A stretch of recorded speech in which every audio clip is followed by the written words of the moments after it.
So how many folks in here do research? Is everybody a researcher? Is everyone doing prevention research, or anybody working on like access to care or kind of like structural interventions or any other types of issues? Okay, cool, great. That gives you a little sense of visibility. What about how many of you see yourselves as like an advocate or an activist also?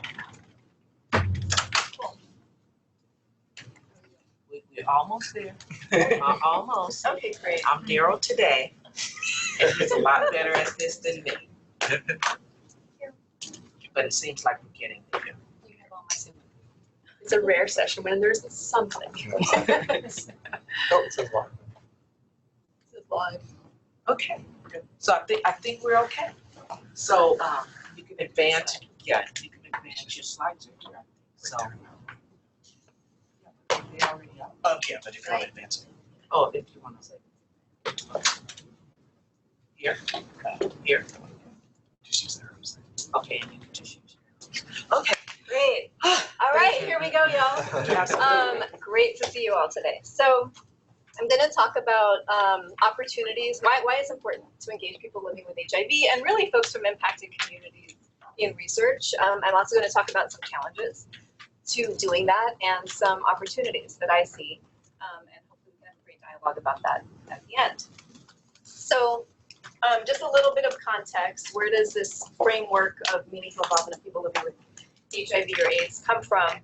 How many folks know what this picture is? Anyone? That's the Denver meeting. Yes, that's a Denver meeting. What was the Denver meeting? Sorry, I'm a popular education person. So there was a national HIV conference in Denver, and basically a group of people living with HIV came together and stormed the stage at that conference and said, hey, you know, we need to have a voice in these conversations. You can't be having conversations about us without us. And so this is a group of people living with HIV standing up, taking the stage at that conference, demanding representation. And they were really asking for representation in, you know, the scientific research, in processes around looking into what this virus was, et cetera. And so that was in 1981. And basically, so it was a group of people with HIV, 1983. So a group of people with HIV who came together at this gay and lesbian health conference and wrote something called the Denver Principles. And that was the first time that a group of people in history that we know of with the same shared disease or illness had come together to really assert a collective political voice. And basically they wrote a manifesto. And it has a set of rights and a set of responsibilities, both for people living with HIV and for healthcare providers to think about what to do differently. So these are a few of the recommendations that they put forward. And these are specifically the recommendations for people with AIDS. So that we should be, you know, coming together and organizing, choosing our own representatives, creating our own agenda, planning our own strategies, that we should be involved at every level of decision making, and specifically at the highest levels of decision making of organizations serving us, and that we should really be seen as credible participants in generating a body of work and knowledge based on our lived experience, right? That lived experience is important. And so this was not, you know, even though this was the first time that folks with a shared illness or disease had come together in this particular way, it certainly is a movement that built on lots of other movements, right? So from feminist health collectives that, you know, came together to say we need to take care of ourselves and each other, to the Black Panther Party that created healthcare models to really work for their community, and not only created healthcare models, but really required clinicians and providers coming into those settings to go through a whole political education training and understand and undo a lot of racism, internalized racism, and internalized white supremacy in order to provide services to their communities. And then, of course, here, you know, honoring Pride Month, we also have the Stonewall Rebellion and the leaders of that who we know were trans women of color, and Sylvia Rivera and Marsha Johnson. And so, but also ever since the beginning of the epidemic, communities have been fighting for representation and sort of equal perspectives, equal access to research, to being in studies, to being counted in data ever since the beginning. And so, we see women staking claims, for example, around how HIV impacted us over time. We see the Black community, which really sort of got whitewashed from a lot of representations. And so this isn't just about how people were represented and how the discourse was presented. This is really about how folks were counted in data, were counted in clinical trials, whether medications and interventions were really created to be culturally responsive and community specific. And so unfortunately, we still see a lot of that playing out today. So what is MIPA? Well, meaningful involvement of people living with HIV or AIDS, or also what's called in a global context, GIFA, greater involvement of people living with HIV and AIDS, is really something that comes from UNAIDS, from the global network of people with HIV, and it's about meaningfully involving people living with HIV in the programmatic policy and funding decisions and actions that impact our lives by making sure that we can participate in decisions. And so that participation is not just about, sort of like checking off boxes and sort of being like, hey, we give you, a $5 gift card and some chicken to like come to this meeting and tell us what you think. This is really about making sure that folks are meaningfully prepared to actually engage in conversations, compensated to be there, et cetera. So I'll talk about that also a little bit in a minute. So these MIPA principles from UNAIDS, which is the United Nations advisory body on HIV sort of globally and oversees a lot of the global response to the epidemic, looks at MIPA as a way to really recognize the important contribution that people living with or affected by HIV can make. So this is not just about doing what's right. This is also about doing what's smart, right? Because involving impacted communities in your research projects, in your policy making decisions, in your ideas about interventions actually improves the quality of the response. And then MIPA is also about actively creating space for those impacted by these issues to be involved in all aspects of the response, including research.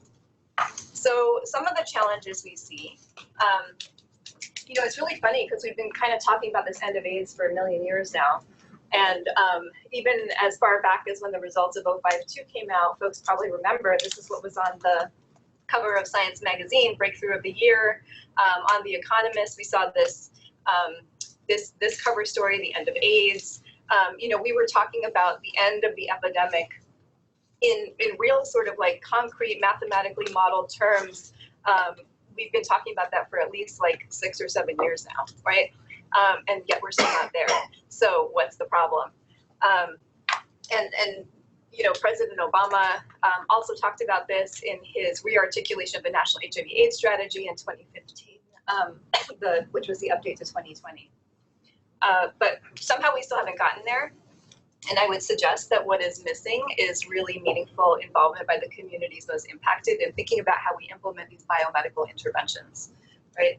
So today, when we talk about meaningful involvement of people living with HIV, here in a US context, and I'll just focus here, we're looking at an epidemic that is very much characterized by a synergy of intersecting oppressions, right? So people living with HIV are likely to be living at the intersection of racism and colonialism and classism and homophobia, transphobia, a lack of privilege around formal education. Today, increasingly, immigration status is a huge barrier to people from impacted communities being involved in any of these conversations and decision-making tables. And so what that means is that MIPA today is not just about thinking about how you involve people living with HIV as if we're sort of one class-neutral, race-neutral group of folks, but actively thinking about how especially Black, Latinx communities, how trans women of color, how people from the US South in the US context are engaged in these processes, right? So folks who are often facing many barriers to participation, and including participation in things like accessing PrEP. So what we've seen is that as the as the epidemic has gotten sort of progressively darker and more feminized here in the US, the narrative has remained very white. And there's been a pervasive race neutrality and sort of like color blindness to how interventions are developed. We also see that as the understanding of HIV has shifted from what was understood to be a terminal or fatal disease to something that is more chronic, there's a sort of mythologized idea that ending the epidemic is just about preventing, is just about, you know, increasing, scaling up prevention interventions, especially biomedical prevention interventions, as if there's sort of like a magic pill. Well, many people do think there's a magic pill. The problem is we can't get that magic pill to folks. And also, we still have a situation where about half of people living with HIV in this country are not able to be virally suppressed as a result of a series of structural barriers to healthcare. There's also this, you know, sort of pervasive perception of people living with HIV and folks who are accessing services as permanent service recipients. People use language like consumers, which is really disturbing to many of us. And then folks are contending with many different challenges in their lives, right? Struggling for survival. The social safety net is very much under attack, more today than, you know, sort of ever in recent history. We're seeing a dismantling of Medicaid, of people coming after SNAP. You know, in Alabama, they proposed SNAP drug testing requirements. So imagine what that does to folks who are trying to access prevention and healthcare services for HIV. We also see that, you know, increasingly it's very clear that there's a huge link between trauma and HIV, and trauma resulting from not just individual interpersonal violence, although that's a real thing, and there's very good data to show that, for example, women living with HIV are much more likely to be survivors of intimate partner violence and child sexual abuse and things like that. But also we're really talking about structural violence. And so if we understand that a whole system is traumatizing people, particularly people of color, and if we understand racism and homophobia and transphobia, and having to repeat your story of your diagnosis over and over every time you go to access services, we understand all of those as violence, as actual structural violence. And the fact that when you have to go and qualify for certain types of services, you are forced to show that your income is below a certain level, and you have to basically, you know, fight in many states. You have to keep your income under like $800 in order to qualify for medications for HIV. When you understand that all of these things are form of violence, then I think it's really clear to see that why people living with HIV are also living with trauma, right? Multiple complex traumas. And so when we're looking at our interventions and our research design, that needs to take all of these things into account. As the great Audre Lorde said, there is no such thing as a single issue struggle because we do not live single issue lives. And so this very much shows up in sort of the way that all of these incredible research advances have not been able to actually catch hold. So we've known for a long time, you know, at least since 052, and many folks in the community have sort of been practicing viral suppression as a form of prevention earlier. We've known for a really long time that if you're virally suppressed, you're much less likely to transmit HIV. Today, we know that that risk is actually zero if you're durably virally suppressed. But we still have a situation where it took a very long time to even get public health agencies to admit that. Providers are reluctant to talk about viral suppression because of a whole set of trust, of like basically racialized and homophobic mistrust of their own clients and constituents. And so this legacy of policing the sexuality and reproductive lives of people living with HIV is not something new. You know, we've been policing bodies and sexuality and reproduction of people of color, especially Black and Indigenous folks in this country since the US was basically created. That's how our economy was built. And so when you look at the demographics of the epidemic and you look at the interventions we're actually talking about, which are sexual interventions, and when we talk about really telling people the truth, this is part of a long legacy of controlling people's bodies and sexualities. And so so although we have PrEP and we have viral suppression that are sort of the two legs of the stool that should, quote, end the epidemic, we haven't been able to get there yet.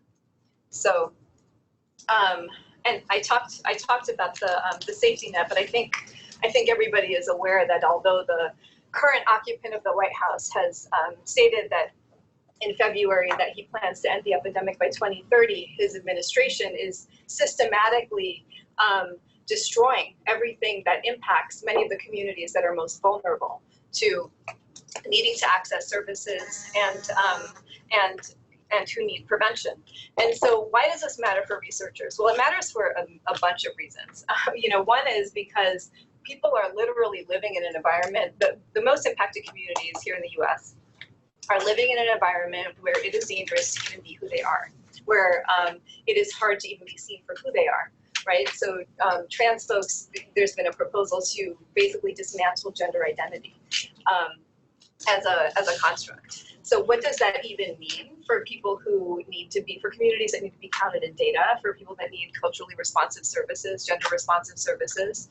I think part of what it presents for researchers is an opportunity to think about how some of these gaps can be filled through healthcare and the safety net that research institutions sometimes can provide for folks.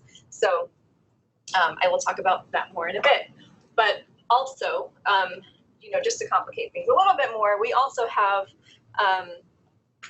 HIV criminalization laws, right, which can make it difficult for people living with HIV to be honest, including with prevention researchers, because actually disclosing our information about what we are doing can place us at risk for prosecution and conviction. And so for those who are not familiar with HIV criminalization laws, these are laws that exist on the books in over 30 states and US territories at this time that criminalize some range of activities, including HIV non-disclosure, exposure or transmission, alleged non-disclosure, exposure, and transmission, and basically create sort of like a viral underclass of people living with HIV, where we can be targeted, convicted, and prosecuted for allegedly exposing somebody.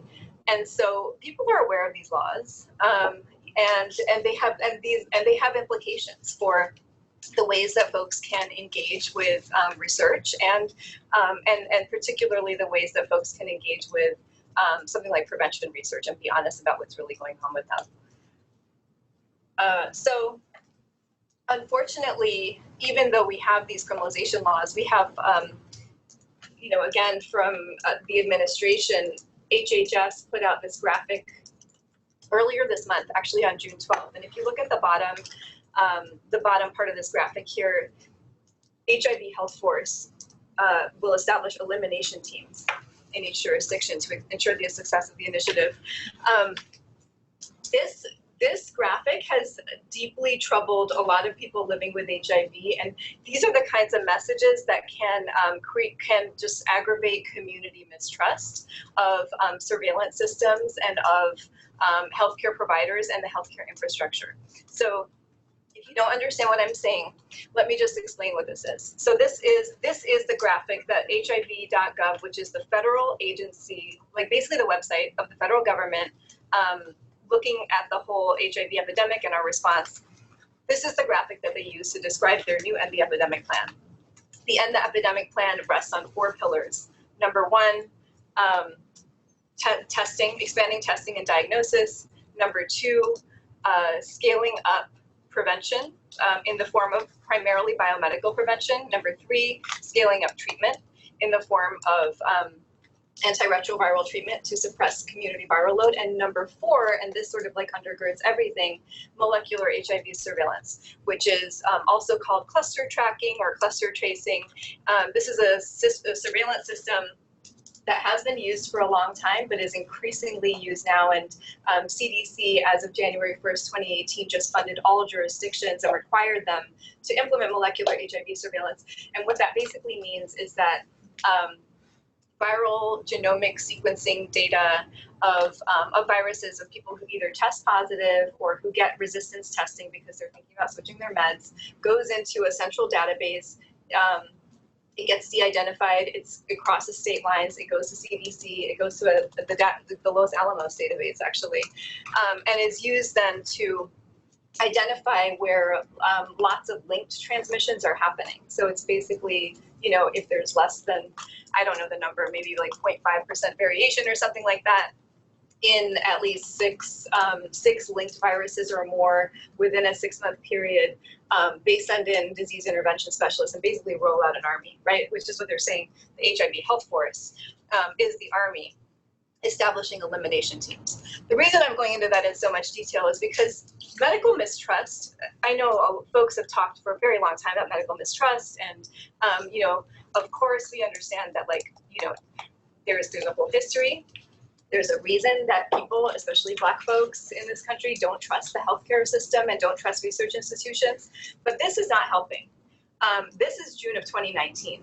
So when our federal government tells us that it's coming out and establishing these elimination teams, imagine how that reads to vulnerable communities. Imagine how that reads to Black gay men living with HIV, to Latinx gay men living with HIV, who actually are, a lot of the clusters that are currently being tracked are Latinx men who have sex with men clusters. So imagine how that reads to people who are also looking at the news and seeing that proposals around public charge determinations are basically proposing to deport them on the basis of using public health benefits or having an expensive medical condition. This is very scary. And so HIV.gov did remove this from their website, kind of after an outcry, but the problem is, but there's a problem here. And the problem is that there's a reason people don't trust the system. And it's really because in many cases they shouldn't. The system is not there to protect them. So this is just something for researchers to consider. So I wanted to share a few specific things that I heard from some folks who I asked about research concerns and anything they wanted to tell y'all. So here's what I heard. Here's a little bit of recommendations. So these are 2 Black gay men, one from Alabama, one from Ohio. Both are people living with HIV. One is talking about representation of researchers. The other is talking about, kind of investing back in the community. So he's saying, he says, I feel like there's never a real sharing of why the study happened, the outcomes of the study. It doesn't really include us. It just uses us as guinea pigs. It didn't really involve us in next steps. Also, how are they compensating us? And the other one, which is talking about, research that comes from and looks like the community. This is another concern that was raised, or a recommendation that was raised, about continuous and accessible feedback loops. So throughout a research process, how is the research going? What do the findings mean? How do people living with HIV actually engage in that conversation with you, or people from the impacted community that your research is addressing? Also, what's the commitment of researchers to actually build capacity of the community to be involved in research in a meaningful way, right? And then in terms of thinking about the implications of the research, and this is where, clearly it seems like there have been a lot of missed opportunities, for example, around PrEP, where we know that there are extreme racial and gender disparities in who's getting access to PrEP, for example. Well, that's not because the pills, don't work, but it's really because the communities were not involved in the original plans to think about what this actually means, and to think about from the beginning how to disseminate this message. What do the findings actually, what do they mean? What are the implications? So I just want to end with a few specific opportunities and some recommendations. And so, first of all, a couple of red flags. A lot of folks, kind of rely on CABs, some sort of advisory board to inform their decision-making process. And that can be great, but it can also be terrible. And so I've seen a lot of situations where CABs are really just sort of a thing that gets checked off on a grant application, or a thing that gets pitched to a funder, or it's sort of just cover, honestly, for some sort of project that people want to do. And the CAB doesn't actually have any real influence on the decision-making process, and they don't really know how to participate. They don't necessarily get the materials before the meeting. They don't know what decisions they're going to be asked to participate in before the meeting.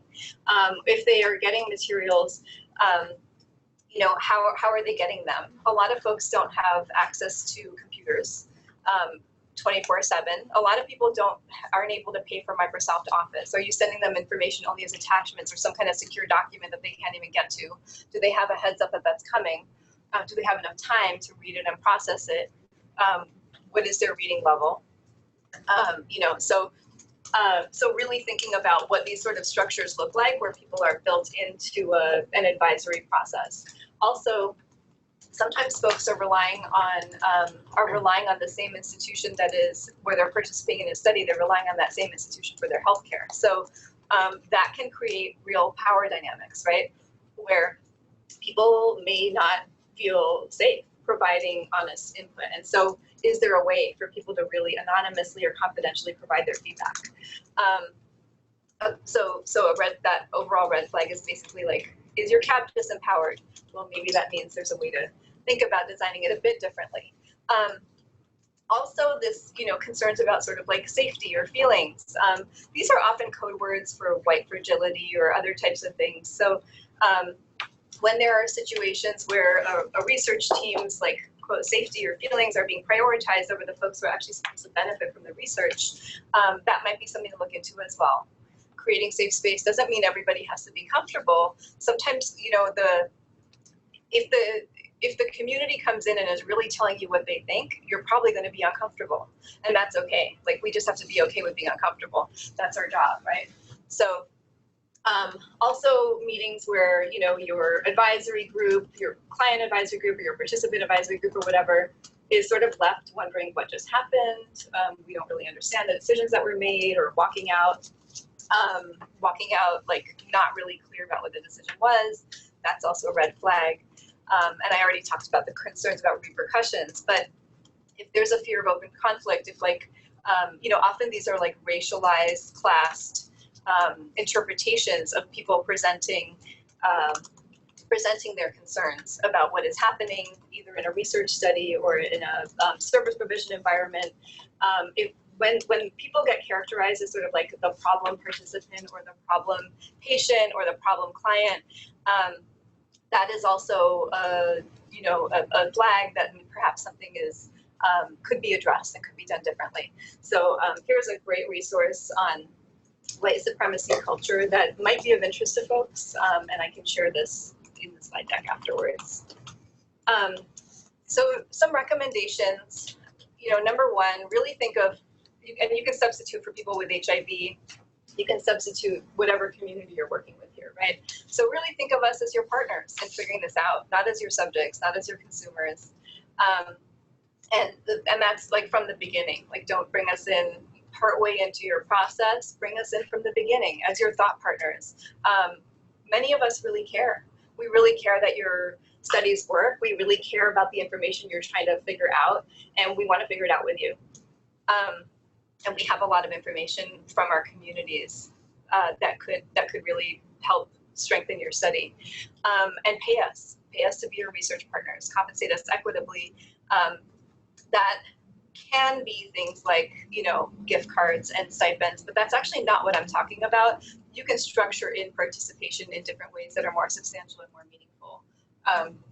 By working with community-based organizations, for example, that have that work with the constituency that you're serving, you can actually write them into your grants, and you can write them into your contracts. You can put them on your research team. So really think about that. Also, check your language. Check all of your language. Check your materials. Check your websites. Check your mission statements. Check your waiting rooms. Are you using language like, serving all infected people since 1991? Like, that's most of us don't really like to see that kind of language. It can really be a turnoff, and it can be kind of hurtful. So. There are resources and recommendations around people first language, not just for people living with HIV, but for people who use drugs and people with mental health concerns and people who do sex work. There are recommendations on this that I'd be happy to share. Of course, incorporate implementation research into anything that you're doing, so we don't get to a situation like we are with PrEP, where the implementation science happened way later than all the technology. Qualitative and social and behavioral data really matters, and I know that some folks may focus more on epidemiology or sort of like large data sets, but it's really important to think about how qualitative and social and behavioral data fits into this. And so are there people that need to be part of your research team to figure out some of those questions? Again, because we're talking about real world and we're talking about, and then this has always been important, but it's never been more important. As much as we're talking about ending the epidemic, people are still dying, and people are dying who really shouldn't be dying. Like, that's what we're seeing. We're seeing young folks dying. We're seeing young people living with HIV, or young-ish, like under 50, having heart attacks. We're seeing people suffering from depression and isolation, and like literally the fracturing of the safety net, where folks are like living out of their cars who really shouldn't be. So think about how your research can actually improve our healthcare and our quality of life through your studies themselves, not just through the results that are coming in like 5 years or 10 years. But how is your study actually helping us? Like, can you provide us with childcare? Can you provide us with food? A lot of people are hungry when they show up to your research site. So what are you doing to feed them? What else can you do for them? So really think about this. Folks I know who have stayed in clinical trials have done that often because the trial is providing something that they don't have. And sometimes that thing is better healthcare and building their medical records. They're getting access to a lot of tests that they wouldn't be able to get otherwise. A lot of folks right now are concerned about things like bone density and kidney damage from some of the some medications, and it can be hard to get a DEXA scan approved by Medicaid. So what can you offer in your trials that could be, helping to actually improve people's lives? So I just wanted to share one example of a partnership between an academic institution and a community-based organization. So here at UCSF, Positive Women's Network has actually been collaborating with the UCSF Women's HIV program for a number of years through a formal partnership.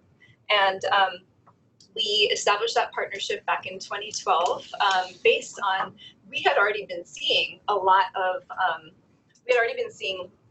people, women living with HIV being basically murdered or experiencing severe intimate partner violence. And this is something that we've been talking about for a long time and sort of like trying to raise awareness around.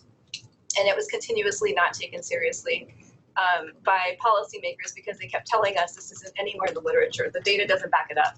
So,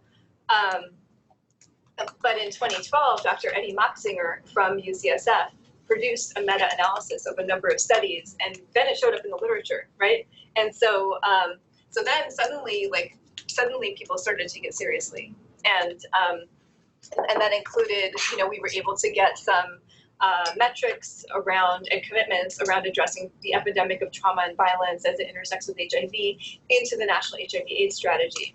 And we were able to get a federal interagency work group created to look at the intersection between HIV, gender-based violence, and gender-related health disparities. And so, that was as a result of this. That was partly as a result of this partnership that happened through UCSF Women's HIV program and Positive Women's Network. And what that has looked like, very briefly, is we have put together a model for trauma-informed primary care that is currently being implemented at the Women's HIV program right here.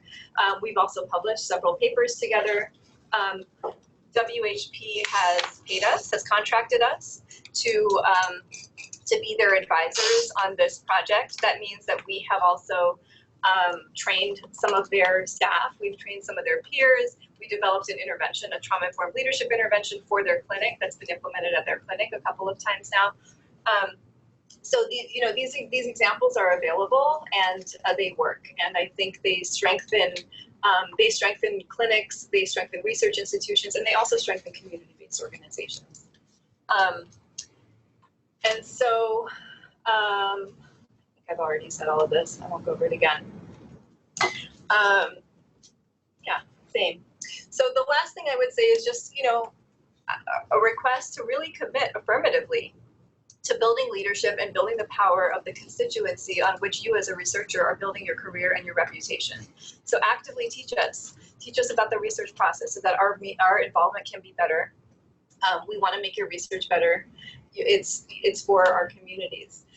Also think about where you can incorporate professional development opportunities and things like technical skills training and support into whatever you're doing. Mentorship on research. We're actually seeing, unfortunately, there have been a lot of treatment activists and folks involved in people living with HIV involved in sort of like clinical trial design and research for a long time, but there hasn't been a new generation developed of researchers that are prepared to participate at that level. And so that is another role that I think research institutions can help to play. And of course, Are we saying a new generation of researchers or of advocates? I'm saying of advocates involved in research. Oh, okay.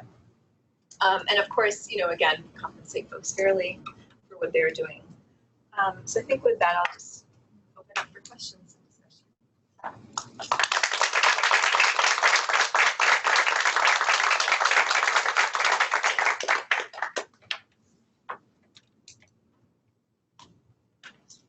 That was really excellent. Thank you so much. You gave us a lot of food for thought and things that we should be considering, and definitely ways in which researchers can be doing a better job.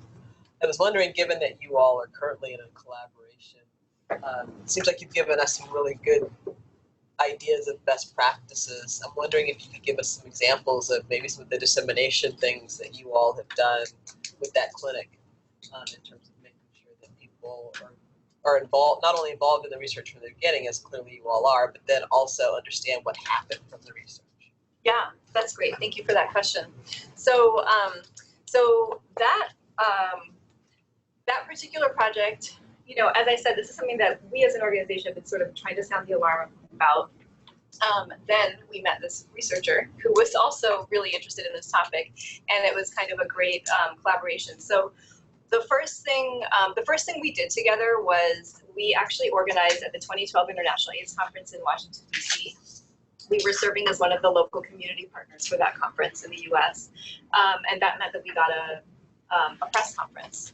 So we used our press conference to focus on this issue of the intersection between violence against women and HIV, which helped to generate sort of much more of a media discourse first. And then we worked together to actually put together a meeting of key stakeholders, including folks from who are leaders in the field of PTSD research, complex PTSD research, some folks from some of the federal agencies that are actively working at this intersection, like the VA, for example, and policymakers. We convened a meeting of those key stakeholders to really generate a broader, we co-convened this meeting to really generate, a larger community conversation and some key recommendations about what a framework for trauma-informed care would look like. And so that has led to basically a multi-year process of a pretty amazing brain trust that is like interdisciplinary, working together on this issue. And so there is this example of the clinic and PWN collaboration that I could talk about, but one of the things I want to say is that I think when like community and academic institutions come together, it also creates the opportunity to leverage a lot of other stuff, right? So, for example, we have subsequently like Kaiser Permanente as part of our work group, and so some of the things that they're implementing, we're able to look at kind of in real time, inform each other's implementation work. In this particular example of the clinic, what this has looked like is publication of a few different papers around best practices for trauma-informed primary care, making sure that those were really informed by the community. We also advised the clinic on kind of developing an equitable peer-based model that they didn't have, to recruit and hire from their own constituency, to kind of increase peer representation within their service delivery model. And then we built out a trauma-informed leadership intervention that has been implemented at their clinic as well.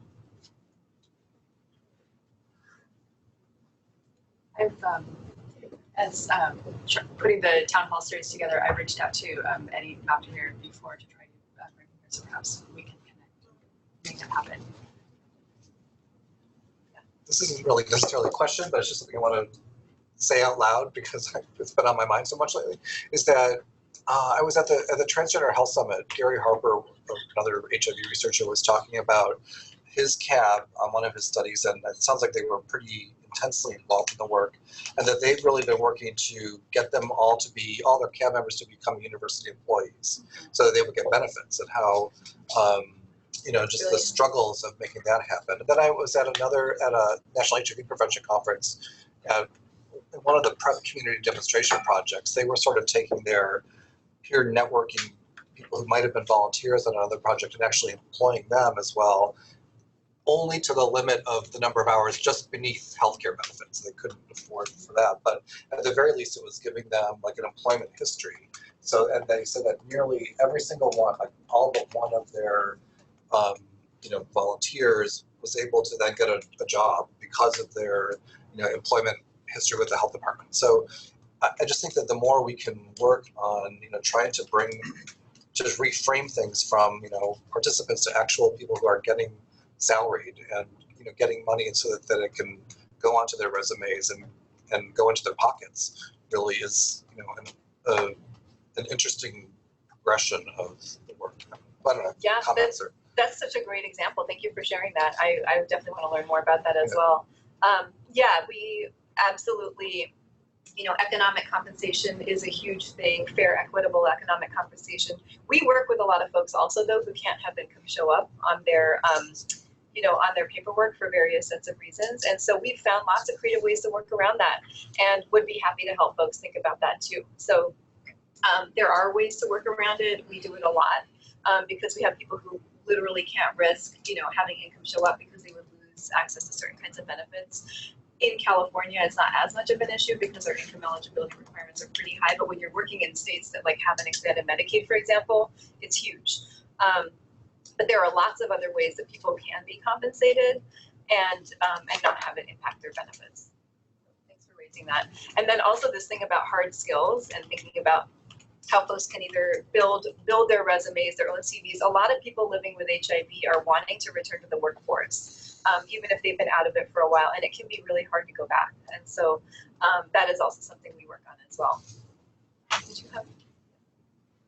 Yeah, thank you so much for your advocacy. This has been amazing, and absolutely what Margarita said, there's so much food for thought here for us. And while I understand that the emphasis here is about what Greg just mentioned, the compensation in the direction of having community paid for the capacity building that they're doing, in terms of their work for researchers. But I'm thinking, anyway, researchers are so much better off when we do have input from the community, and I'm really fully aware of my limitations, and I'm going to look to you for more assistance in that area because I think you're an incredible resource, and so just want to encourage everyone else here to do that too. But my question is about, I'm just wondering from the Positive Women's Network, what is your perspective on the movement around PrEP for cisgender women in the United States, and if you have any advice on how to do that better, women who are vulnerable to HIV and their needs around PrEP in the United States. I feel like that is, really been an important issue, so I'm curious about just speak to that. Yeah, thanks so much for that question. I think it's a huge issue, and it's also an unsurprising issue, right? Like when we're looking at what's happening to, for example, abortion and the sexual and reproductive health care infrastructure in this country. I think that a lot of opportunities are missed if we don't see ourselves as part of the family planning and abortion care infrastructure as a community. And by the way, not just for cisgender women, but for a lot of folks who are reliant on Title X funded services and and Planned Parenthood and those kinds of systems for STI screenings and healthcare. And so, one thought I have is that I think overall we just need to be more invested as a community in making sure that bodily autonomy is upheld for all people of all genders. And then specifically with your question on PrEP, I think it's not my personal opinion that we're going to medicate ourselves out of this epidemic. My personal opinion is that what we need to do is build a strong, robust safety net for folks who need various kinds of services, and that very much is true for cis and transgender women, especially women of color.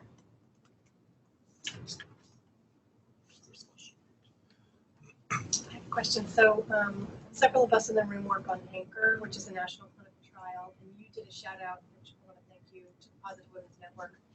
It helped us recruit more women, which was terrific. I think Chad connected you to that.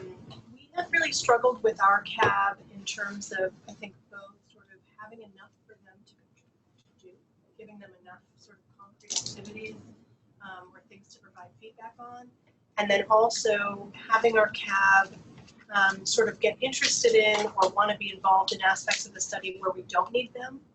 So asking questions about budgetary things or IRB, where it's sort of like, you know, we have staff to do that. That's not really your role as a CAB member. So I'm wondering what do you know in terms of guidance for either like resources to give people more sort of training or education in terms of what they should be, what they can be contributing to the study, where we do need them to be giving us input, or like other ways that we can engage them. I'm thinking, you know, maybe we could be offering more educational opportunities, like on our monthly call, having someone like you come and talk about research or talk about what's going on in the field as a way to kind of give back and give them a better context for the study. But it's just, I feel like we're often having trouble sort of aligning what we need from them, what they want to give us, and making those things kind of connect. Have you asked them why they're interested in having those conversations about like the budget or the IRB? I think they get distracted. You know, things will come up on the call. Well, is that going to be an operational issue? And then they ask a lot of questions about the operational issues, and we try to kind of steer them back to like, you don't need to worry about that, you know. But I feel like that happens a lot, where it's just, it's almost like they're seeing it more from a staffing perspective than from a community advisory board perspective. Well, it sounds like they want to help take ownership of the project, and that sounds like a great thing. So I guess, you know, I'd love to talk with you a little bit more, perhaps offline, about what's happening there. But I wonder how that energy can be harnessed, and I also wonder if what they're asking for is a different level of participation that maybe is available, that maybe could just be structured in. Yeah, that's a good point.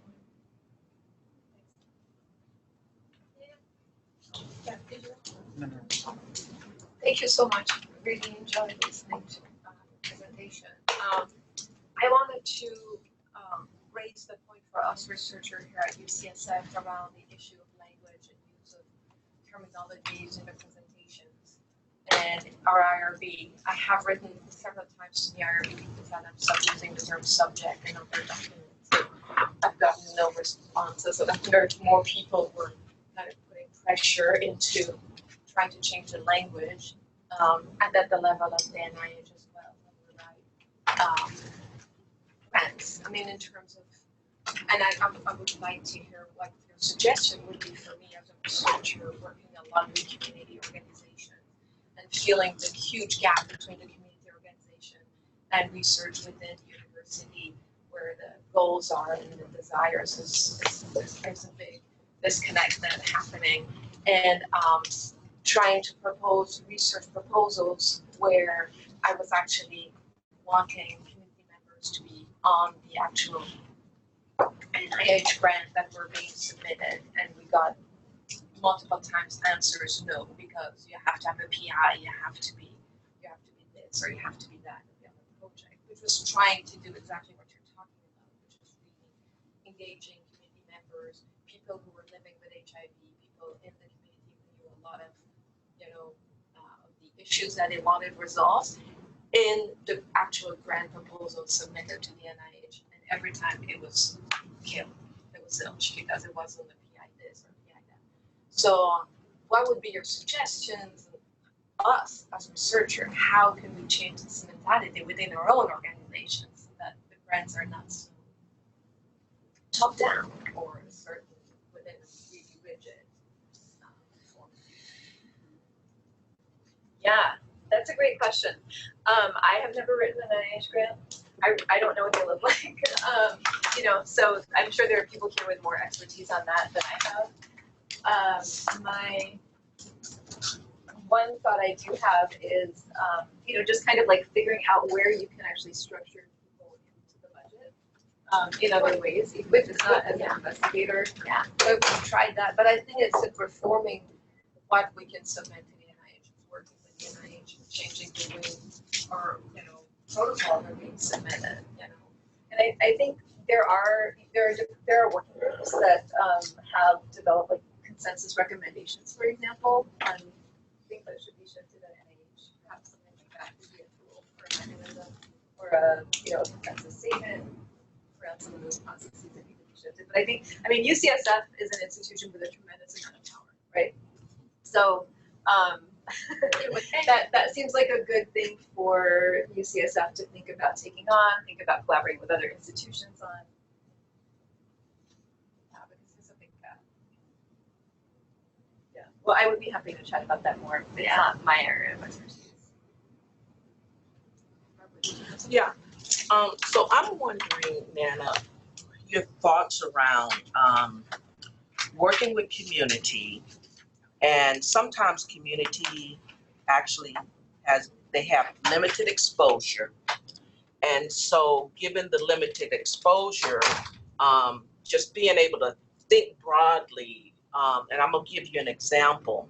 One time I was had the opportunity to participate or be on a conference call with a research project that was actually here at UCSF a long time ago.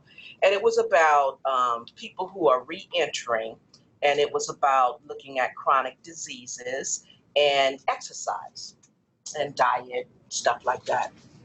And the conversation came up about, well, a space to do exercise. And the recommendation was made that, well, maybe it's a nice walk in Tilden Park, or maybe, you know, you don't have to be, you just came behind four closed walls. So why do you want to put people back into four closed walls? And sometimes if you haven't gone to the beach, if you haven't gone to Tilden Park, if you haven't been, you don't know what to expect. You haven't had that experience. So working with community who actually haven't had an experience, and we know that experiences are very, very broad, how do you bring that into something like MIPA? Do you understand what I'm saying? I think so. Yeah. I think so. I mean, in my experience, people are brilliant, and communities know what they want, and will tell you. Like, if you just are able to figure out a way to frame the conversation. And so, in my experience, it may not be that useful to, you know, try to fit things into a certain type of blank box or a certain type of scenario if the community is telling you that what they want is something different. Like in that example, maybe folks do want to go to the beach, or maybe they have mobility issues, or maybe they feel unsafe, you know, in nature, or maybe they really only feel safe with another group of people living with HIV inside the walls of their clinic, you know. So there could be a lot of things going on there. So I'm saying that the researcher didn't say it. It was never brought to the community that this is an option. Oh yeah. And that's all I'm saying. If you haven't been exposed to something, you might not see it as an option. Oh, I see what you're saying. Yeah. So then I think also it's important to, you know, when facilitating conversations with community, I think it's really helpful to have like trusted community stakeholders holding that conversation. That is another thing that we did in the UCSF Women's HIV program example. PWN actually played the role of facilitating multiple focus groups with the Women's HIV program clients. We were contracted to do that and to produce the findings of those focus groups, and nobody from WHP was even in the room. So that it kind of like eliminated some of those dynamics around the clinic, you know, either being perceived to or actually kind of like guiding things in a direction that would be useful for them. And it also eliminated some of these dynamics around potential for like repercussions for sharing their feedback, honestly. I'm sorry, I think you had your hand up earlier. I did. I was just pointing out, but I did have a question now. Okay. And this might just be my own ignorance on it, but you kind of gestured toward potential like deportation in terms of what an elimination team might do, what else might they be tasked to do that feels vague and unfamiliar? Okay, so I don't want to create any alarm here, but the elimination teams, we presume that what they mean is eliminating the epidemic, and so we presume that like what it actually means is that they're basically sending like a team of like disease intervention specialists. For example, there's one that recently was deployed in Virginia around a cluster HIV outbreak that was detected there a couple of months ago, right? So I think that's what they actually mean by elimination teams. The problem is, one of the problems with the way that molecular HIV surveillance is rolling out is that even though this data is allegedly secure, there have been cases where even de-identified data is not always safe to share. And so, for example, in Seattle, earlier this year, I think in April, there was a media report about an HIV cluster in North Seattle among people who were marginally housed and people who were using drugs. And the media report named the street that they were living on. And there's a quote from the health department in there, in this article.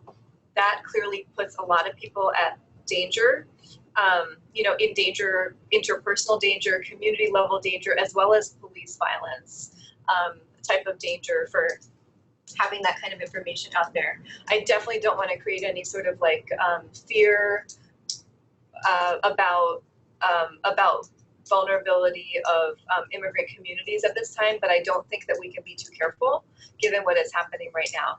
And so there have been a number of different proposals from the administration specifically to make it harder for people to come here if they have an expensive health condition, or to fine or make people deportable if they have used certain types of public health benefits. Those proposals have not all gone into effect yet, but there have been proposed rules. There are likely to be final rules put out. And so, I personally don't think that we can be too careful about how we protect the data of anybody from a community that is surveilled and policed and marginalized when it comes to HIV. Thank you. That's clarifying. I know you have a talk that you need to go to. It's 12:05. Yeah, it's okay. I told her I'd be late. So I have another, unless somebody else does. I know that we're about at time too. Yeah, So. we talk about education a lot, and we talk about education within research projects, like teaching people, more about research, things like that. And I'm wondering within MIPA, is it MIPA? Am I saying it? Okay, within MIPA, what's the thinking around like building community through helping to have people be educated, not necessarily just in HIV, but taking a class at paying for a class at a JC or something like a community-based organization as an incentive versus the $10 to $50 gift card, which is gone, but if you have a course, it stays with you, and so that kind of builds community a little bit. So I think that's a great idea. I think that would definitely be a good thing to ask, potential participants about, is like what kinds of investments in their own like financial security and professional development they'd be interested in. So I know we're about at